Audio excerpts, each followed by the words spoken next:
말씀은 마태복음 3장 1절로 12절까지입니다. 조라일 집사님이 하나님 말씀 봉독해 주십니다.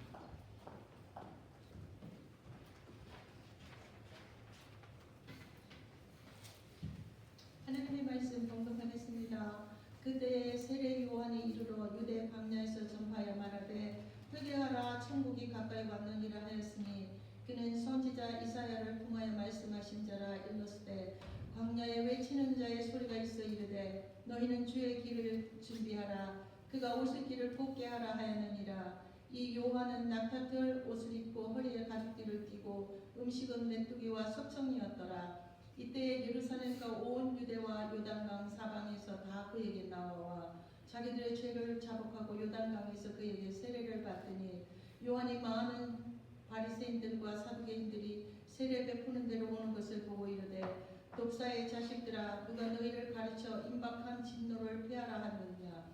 그러므로 회개에 합당한 열매를 맺고 속으로 아브라함이 우리 조상이라고 생각하지 말라. 내가 너희에게 이르노니 하나님이 능히 이 돌들로도 아브라함의 자손이 되게 하시리라. 이미 도끼가 나무 뿌리에 놓였으니 좋은 열매를 맺지 아니하는 나무마다 찍혀 불에 던져지리라. 나는 너희로 회개하게 하기 위하여 물로 세례를 베풀거니와 내 뒤에 오시는 이는 나보다 능력이 많으시니 나는 그의 신을 들기도 감당하지 못하겠노라. 그는 성령과 불로 너에게 세례를 베푸실 것이요 손에 키를 들고 자기의 타작마당을 정하게 하사 알곡은 모아 곳간에 들이고 죽정이는 꺼지지 않는 불에 태우시리라. 아멘.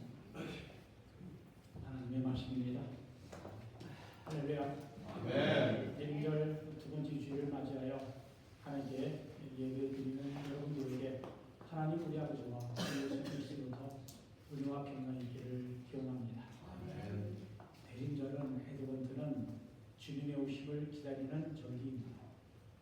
주님은 성경에 기록된 대로 2000년 전 유대 땅 베들레헴에 처음 오셨고 또한 세상 마지막 날 이 세상을 심판하시기 위해 다시 오실 것입니다. 우리는 다시 오실 주님을 기다리고 있습니다. 우리가 다시 오실 주님을 맞이하려면 어떤 준비를 해야 할까요? 주님이 오신 길을 맞이할 준비를 했던 선구자 세례 요한은 오늘 본문에서 회개를 촉구하고 있습니다. 회개하라 천국이 가까이 왔느니라. 회개로서 그리스도가 오신 길을 준비하라는 것입니다. 회개가 무엇일까요?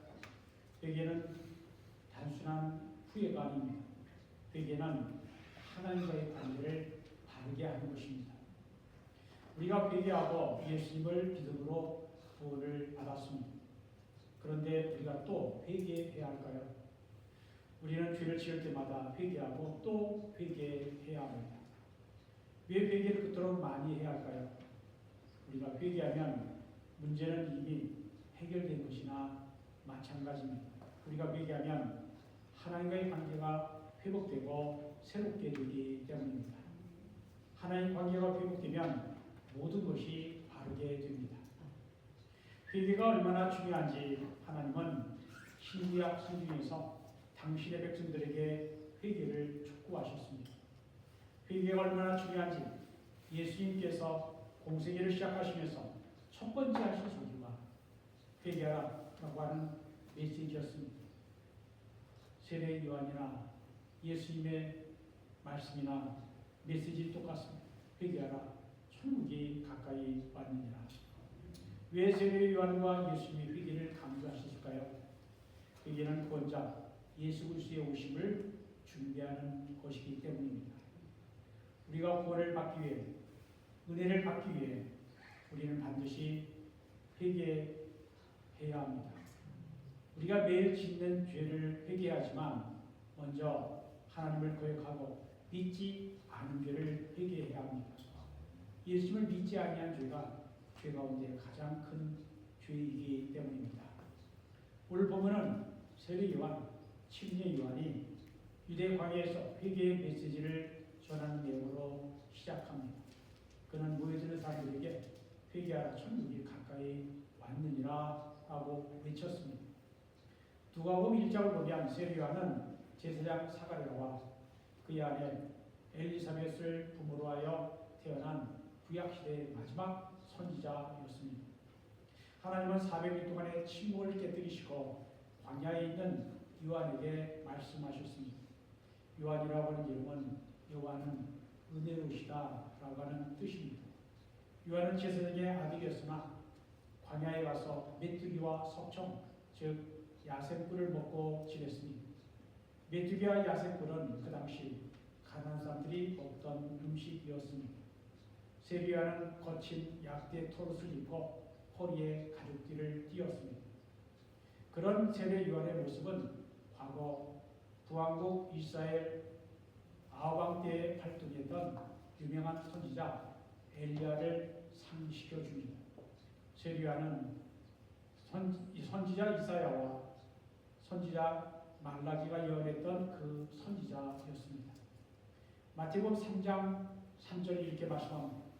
그는 선지자 이사야를 통하여 말씀하신 자라. 이르시되 광야에 외치는 자의 소리가 있어 이르되 너희는 주의 길을 준비하라. 그가 오실 길을 곧게 하라고 하였습니다. 이 말씀은 구약성경 이사야 40장 3절을 인용한 것입니다. 읽어드립니다. 외치는 자의 소리여 이르되 너희는 광야에서 여호와의 길을 예비하라. 사막에서 우리 하나님의 대로를 평탄하게 하라 하였습니다. 이사야는 예수님이 오시기 전 약 700여 년 전에 활동했던 선지자입니다. 그런데 신약의 사복음서 마태, 마가, 누가, 요한복음 모든 사복음서가 이사야가 예언한 광야의 외친 자의 소리를 바로 예수 그리스도의 오심을 선포한 세례 요한이라고 하였습니다. 왜 이사야 선지자와 사복음서 기자들은 세례 요한을 소리에 비유했을까요? 소리는 입에서 나오는 순간 흔적도 없이 사라져 버립니다. 세례 요한은 외친 자의 소리로서 자신은 보이지 않고 오직 뒤에 오시는 예수 그리스도에게 사람들을 주목시키게 하도록 할 사명이 있었습니다. 자신은 사라지고 없어지고 예수 그리스도만 돋보이게 해야 하는 것이 세례 요한의 사명이었습니다. 세례 요한의 사명은 인류 구원의 역사에 등장하실 예수 그리스도의 길을 준비하라고 외치는 소리라는 것입니다. 왕이 오신다라고 외치는 전령처럼 세례 요한은 하나님 나라 왕으로 오시는 그리스도의 길을 준비하라고 외치는 소리였습니다. 그렇습니다. 세례 요한은 곧 왕이 오신다. 그 왕이 오시는 길을 준비하라고 외치는 소리였습니다. 고대 왕이 행차할 때 앞서 메신저 혹은 전령을 보냈습니다. 전령들은 왕보다 앞서가면서 왕의 행차를 미리 알리고 길이 험하거나 장애물이 있으면 제거하고 평탄하게 하는 임무를 수행함으로 왕의 행지를 준비하였습니다. 이와 같이 세례 요한은 만왕의 왕으로 이 땅에 오시는 예수 그리스도의 길을 예비하도록 보냄을 받은 인물입니다. 세례 요한의 메시지를 들으려고 수많은 사람들이 몰려왔습니다. 예루살렘과 온 유대와 요단강 사방에서 사람들이 무리를 지어 요한에게로 나왔습니다. 세례 요한의 열정적인 메시지에 사람들의 마음이 움직였습니다. 사람들은 자신의 죄를 자복하고 요단강에서 세례 요한에게 물세례를 받았습니다. 사람들이 죄를 자복했다라는 것, 컨페스했다는 것은 그들이 세례라고 하는 종교적 의식에 형식적으로 참여한 것이 아닙니다. 물세례는 마음속에 일어난 내적인 변화를 외적으로 표현한 표시인 것입니다. 왜 우리가 물세례를 받습니까? 물세례는 더러운 몸을 씻어내는 것이 아니라 죄로 더러워진 마음을 씻어내는 외적인 표시입니다. 우리가 예수님을 믿을 때 성령 세례를 받지만 대부분 먼저 물세례를 받습니다.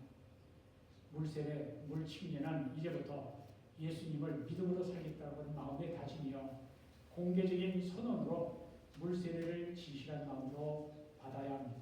그리고 물세례 받은 것으로 만족하지 말고 간절히 성령을 사모하면서 성령 세례도 받아야 합니다. 그러나 세례 요한에게 나온 사람들이 모두 진실한 마음으로 나온 것은 아니었습니다. 무리들 가운데 위선자들이 섞여 있었습니다. 그들은 가장 신앙심이 깊고 경건하게 보이는 사람들이었습니다. 그들은 바로 바리새인들과 사두개인이었습니다. 바리새인들은 엄격한 율법주의자들이었고 사두개인들은 성전의 높은 자리를 차지하고 있던 당시의 기득권 사람이었습니다. 이 두 그룹 사람들은 서로 대립하고 사이가 좋지 않았습니다. 하지만 예수님을 대적하고 십자가에 못 박아 죽인 데는 서로 협력했습니다. 세리와는 바리새인들과 사두개인들에게 거친 말을 쏟아내었습니다. 7절입니다.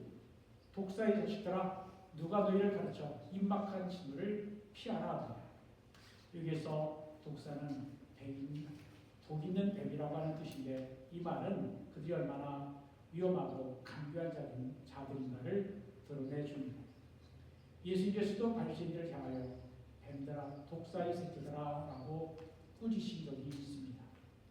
세리와는 바리새인들과 사두개인들에게 회개하라고 외칩니다. 하나님의 진노를 피하려면 회개에 합당한 열매를 맺으라고 합니다. 회개에 합당한 열매를 맺으라는 것은 단순히 잘못됐다라고 말하는 것이 아니라 삶의 변화를 가져오는 회개를 하라는 것입니다. 세리와는 그들이 얼마나 잘못 생각하고 있는가를 깨우쳐 주려고 합니다.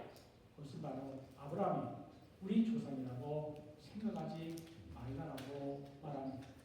그들은 스스로 이스라엘 민족의 조상인 아브라함의 자손이라고 하는 자부심을 갖고 있었는데 결코 그렇지 않다는 것입니다.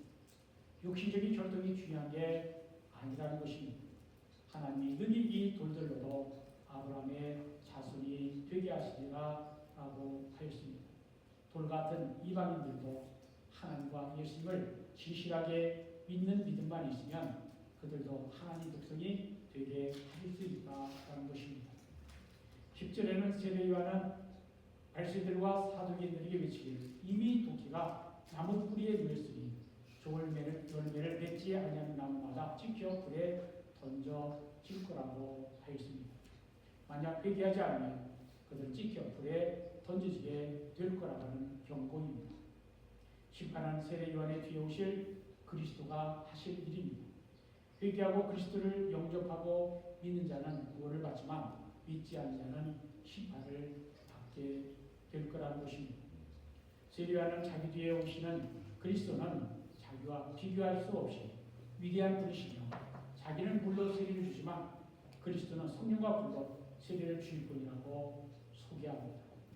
물 세례는 깨끗하게 되었다라고 하는 외적인 표시이지만 성령 세례는 마음속까지 변화시키고 질적으로 바꾸는 능력이 있습니다. 세례요한은 자기는 성령 세례를 주신 분의 시를 틀기도 감당하지 못하겠노라고 겸손히 고백합니다. 옛날에 주인의 시를 관리하는 자는 도의 종이었습니다. 세례요한은 그리스도의 종, 그리스도의 메신저에 불과하다고 하는 고백입니다. 세례요한은 본문 마지막 절에 회개하고 삶이 변화되어 구원을 받은 자와 그렇지 못한 자를 알곡과 쭉정이의 비유를 사용하여 설명합니다. 손에 키를 들고 자기 마당을 정하게 하사 알곡은 모아 곡간에 들이고 쭉정이는 꺼지지 않는 불에 태우시리라 라고 말합니다. 주님은 이 세상 마지막 날 알곡과 쭉정이를 갈라내는 심판을 행하실 것입니다. 누구든지 진정으로 회개하지 않으면 영원히 꺼지지 않는 불에 던져지는 심판을 받게 된다는 것입니다. 그러나 누구든지 참된 회개를 하면 모든 것이 달라질 것입니다. 진정한 회개를 하면 구원을 받고 천국에 들어갈 자격을 얻게 됩니다. 세례 요한을 통해서 주시는 말씀은 왜 우리가 회개해야 하느냐 하는 것입니다. 그 이유는 천국이 가까이 왔기 때문입니다. 우리가 천국에 들어갈 자격을 얻으려면 마음의 변화, 즉 참되고 진실한 회개가 필요하다는 것입니다. 세례 요한이 그토록 강조했던 회개는 무엇일까요? 이제 참된 회개가 어떤 것인가를 좀 더 생각해 봅니다. 회개는 후회와 다릅니다. 후회는 단순히 과거를 되돌아보며 반성한 것이지만 회개는 자신의 과거의 잘못을 뉘우칠 뿐만 아니라 미래에 대한 결단을 한 것입니다. 후회는 과거의 잘못을 비로할 뿐 마음의 변화는 따르지 않습니다. 후회는 구원으로 인도하지 못합니다. 반면에 회개는 결단하고 죄의 자리에서 돌아서는 것입니다. 회개는 죄의 길에서 돌아서서 하나님을 향하여 나아가는 것입니다. 회개는 지금까지 걸어온 죄의 길에서 돌아서는 것입니다. 세례요한은 회개하라 천국이 가까이 왔느니라 라고 말했는데 회개라고 번역된 헬라어 메타노이아라고 하는 말은 변화를 의미하는 메타 그리고 마음을 의미하는 누스가 결합된 합성어로 마음의 변화를 의미합니다. 세례요한이 강조하는 회개는 마음의 변화 또는 그 이상입니다. 세례요한이 강조하는 것은 하나님께로의 돌이킴을 말합니다. 회개는 저로부터 하나님께로 돌아가라는 의미입니다. 누가복음 10장에 나오는 황제의 비유에서 참된 회개가 무엇인가를 우리는 알 수 있습니다. 탕자는 아버지께로부터 받은 재산을 탕진한 후에 돼지를 쳐서 품질력으로 고생을 하다가 깨닫게 됩니다. 그는 과거의 방탕한 삶을 청산하고 돌이켜 아버지 집으로 돌아갑니다. 회개는 죄짓던 삶에서 돌이켜 아버지께로 돌아가는 것입니다. 다시 말하면 회개는 세상을 향하여 가던 길에서 돌이켜 하나님께로 돌아가는 것입니다. 회개는 지금까지 살아온 삶의 방향을 완전히 바꾸는 것입니다. 회개는 잘못했다고 말만 하는 것이 아니라 이제부터는 더 이상 과거처럼 살지 않겠다라고 다짐하고 삶의 방향을 바꾸는 것입니다. 회개는 감정의 변화가 아닙니다. 회개는 감정의 변화가 수반되지만 감정의 변화 그 이상입니다. 후회는 자신의 잘못을 반성하고 자기 책망을 하지만 반드시 돌이키지는 않습니다. 그러나 회개는 잘못을 반성할 뿐만 아니라 잘못으로부터 돌이키는 것입니다. 회개는 자신이 잘못된 방향으로 가고 있는 것을 깨닫고 즉시 올라가는 방향으로 돌이키는 것입니다. 하지만 후회는 잘못된 방향으로 가는 줄 알면서도 탄식만 합니다. 예수님을 바랐던 가룟 유다는 후회했지만 회개하지 않았습니다. 그는 양심의 가책을 받았지만 주님께로 돌아오지 않았습니다. 그래서 그는 스스로 옥매어 죽는 것으로 그의 인생을 마감했습니다. 참된 회개는 죄로부터 돌아서서 하나님께로 돌아가는 것이라면 우리는 수시로 회개해야 합니다. 왜냐하면 우리는 자주 죄를 범하고 잘못된 길로 가기 때문입니다. 회개는 우리 그리스도인의 삶의 방식, 라이프 스타일이 되어야 합니다. 우리가 기도할 때마다 주님의 십자가를 바라볼 때마다 나 자신 돌아보고 말과 행동과 생각으로 지은 죄를 회개해야 합니다. 오늘 본문이 가르치는 또 하나의 교훈은 회개는 죄에 대한 나의 인정을 전제로 한다는 사실입니다. 내가 죄인임을 인정할 때 참된 회개가 가능합니다.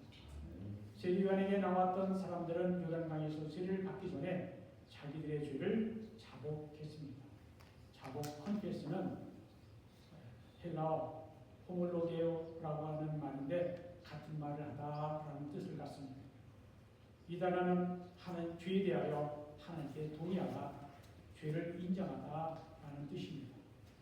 이 말은 죄에 대한 하나님이 판결에 동의하고 죄를 미워하고 죄로부터 떠나고자 하는 갈망을 표현하는 것입니다. 회개가 죄로부터 돌이켜 하나님께로 향함이라면 진정한 회개는 나의 일을 인정해야 합니다. 우리가 그리스도에게로 달려가기 전에 나는 절망적인 죄성을 가진 죄인임을 깨닫고 죄를 자복하고 미워하는 과정이 필요한 것입니다. 나의 죄를 인정하지 못하면 회개는 불가능합니다. 병이 있어도 스스로 건강하다고 생각한 사람은 의사를 만나러 갈 리가 없습니다. 마찬가지로 죄를 인정하지 않는 사람이 죄의 길에서 돌이켜 하나님께로 나아갈 수 없습니다. 술 중독이나 마약 중독자가 성공적으로 병으로 치료받는 첫 번째 단계가 내가 술 중독, 마약 중독자라는 것을 인정하는 것입니다. 마찬가지로 내가 죄인이라는 것을 인정하는 것이 회개할 수 있는 첫 단추가 되는 것입니다. 우리가 진정으로 회개하려면 잘못을 정당화하거나 변명하지 말아야 합니다. 내가 죄 지었음을 인정해야 합니다. 사람들이 죄 짓고도 기억이 안 난다거나 몰랐다는 식으로 대충 넘어가려는 경향이 있는데 죄는 단순한 실수가 아닙니다. 죄는 거룩하신 하나님을 반역하고 도전한 행위입니다. 죄는 바로 내 책임이며 하나님의 심판이 정당하다고 인정하는 것입니다. 그럴 때 참된 회개가 가능합니다. 진정한 회개는 삶의 변화로 이어집니다. 세례요한은 회개의 사역을 하다가 무리 가운데서 바리새인과 사두개인들을 발견하고 그들에게 하나님의 심판을 피하기 위해서는 회개에 합당한 열매를 맺으라고 하였습니다. 그들은 아브라함의 사순이라고는 혈통적 배경을 신뢰하면서 종교적 위선을 행했습니다. 경건하게 보이려고 예배와 기도에도 참여했습니다. 그러나 그들의 삶에는 좋은 열매가 맺지 않았습니다. 그래서 세례요한은 그들에게 삶의 변화로 이어지는 참된 회개를 하라고 하였습니다. 그래야 임박한 진노와 심판에서 구원을 받을 수 있기 때문입니다. 진정한 회개는 삶의 아름다운 열매가 맺히는 법입니다. 회개했는데 삶의 변화가 없다면 그것은 참된 회개라 할 수 없습니다. 마태복음 본문과 병행 구절인 누가복음 3장을 보면 세리와 군병들 그 밖에 많은 사람들이 세례 요한의 메시지를 듣고 우리가 무엇을 하니까 What should we do? 라고 질문을 합니다. 그때 세례 요한은 부자들 향해서 탐욕을 버리고 나눔의 삶을 사는 것이 좋은 열매이며 세리들에게는 정직하게 세금을 걷는 것이 좋은 열매이고 군인들에게는 남의 것을 강탈하지 말고 받는 금료로 족하게 여기는 것이 선한 열매라고 대답하였습니다. 삶의 선한 행동이 뒷받침되는 회개가 참된 회개라는 것입니다. 오늘 부분이 가르치는 회개에 대한 마지막 교훈은 진정한 회개가 천국의 삶을 가능하게 한다는 것입니다. 세례요한은 회개하라 천국이 가까이 왔느니라고 선포하였습니다. 이 선포는 마치 옛날 왕의 전령이 왕의 출현에 앞서 사람들에게 외치는 소리와 같습니다. 회개하라 천국이 가까이 왔다라는 말은 그 나라의 왕이 오신다는 것입니다. 세례요한은 그리스도의 메신저 전령으로서 사람들에게 외칩니다. 이제 곧 왕이 오신다. 그분을 위해 오시기를 준비하라. 그런데 문제는 우리의 왕 그리스도가 오시는 길이 준비되어 있지 않다는 것입니다. 사람들의 마음은 방해처럼 거칠고 메말라 있습니다. 왕이 오실 길이 준비되어 있지 않은 것입니다. 그래서 회개를 촉구한 것입니다. 왕이 곧 오실 텐데 그분이 오실 길을 바르게 준비하기 위해 회개하라는 것입니다. 회개는 하나님의 나라의 왕이 오시는 일을 준비하는 것입니다. 그 왕이 오시면 어떤 일이 일어날까요? 그분이 우리를 다스릴 것입니다. 가장 선하시고 가장 능력이 많으시며 가장 사랑이 크신 분이 우리를 통치하십니다. 우리의 마음과 삶, 가정과 교회, 온 세상을 다스릴 것입니다. 천국이 이 땅에 이루어지는 것입니다. 천국은 장소가 아니라 영향력의 개념입니다. 왕이신 주님이 통치하시고 다스리시면 우리의 삶에 천국이 임하게 됩니다. 천국은 죽은 후에만 가는 곳으로 생각하면 오해입니다. 천국은 죽어서만 가는 것이 아닙니다. 예수님은 누가복음 7장 21절에서 천국은 너희 안에 있다라고 말씀하셨습니다. 하나님의 나라를 볼 수 있게 임하는 것이 아니요 또 여기 있다 저기 있다고도 못하니 하나님의 나라는 너희 안에 있느니라고 하셨습니다. 우리가 예수님을 믿고 섬기다가 죽어서 영원한 천국에 들어가겠지만 지금 이 땅에서 사는 동안에도 우리가 천국의 삶을 살아야 하지 않겠습니까? 이 땅에서 천국의 삶이 어떻게 가능할까요? 회개는 천국의 삶을 여는 열쇠라고 믿습니다. 우리가 진정으로 회개하면 천국의 왕이 오십니다. 그러므로 우리가 회개해야 합니다. 우리의 죄를 인정하고 사하고 애통하는 마음으로 돌이켜야 합니다. 자기 중심적인 삶과 욕심과 탐욕, 세상적인 가치관과 태도에서 돌이켜야 합니다. 그것이 우리를 사랑과 능력으로 다스릴 천국의 왕 그리스도가 오시는 길을 준비하는 것입니다. 진정한 회개는 천국의 삶을 가져옵니다. 이제 오늘 말씀을 마치려고 합니다. 우리는 세례 요한의 말을 통해 진정한 회개가 무엇인가를 생각해 보았습니다. 진정한 회개는 자신의 죄를 인정하고 그 길에서 돌이켜 하나님께로 나아가는 것이며 삶의 변화로 이어져야 합니다. 회개를 통해서만 천국의 삶이 임할 수 있습니다. 우리는 거룩하신 하나님 앞에서 죄를 회개해야 합니다. 여러분의 삶을 잠시 돌아보십시오. 버려야 할 악한 습관은 없습니까? 아무도 모르지만 나만 알고 있는 은밀한 죄는 없습니까? 종교적인 말과 행동으로 포장하고 위선하고 있지는 않습니까? 만약 그렇다면 회개해야 합니다. 세례요한은 회개하라 천국이 가까이 왔느니라고 선포하였습니다. 회개는 천국의 왕이 오시는 길을 준비하는 것입니다. 입술만의 회개 아닌 진정한 회개. 회개에 합당한 열매를 맺으며 살게 해달라고 간구합시다. 진정한 회개를 위해 가정과 교회에서 지금 여기에서 천국을 경험하는 우리 모두가 되기를 우리 주 예수 그리스도의 이름으로 축원드립니다. 기도합니다. 은혜의 주님, 지금까지 저희 삶이 죄인의 삶이었지만 이제 우리가 하나님의 말씀을 듣고 회개함으로 주님이 다시 오시는 길을 준비하는 믿음의 사람으로 세워주시니 감사합니다.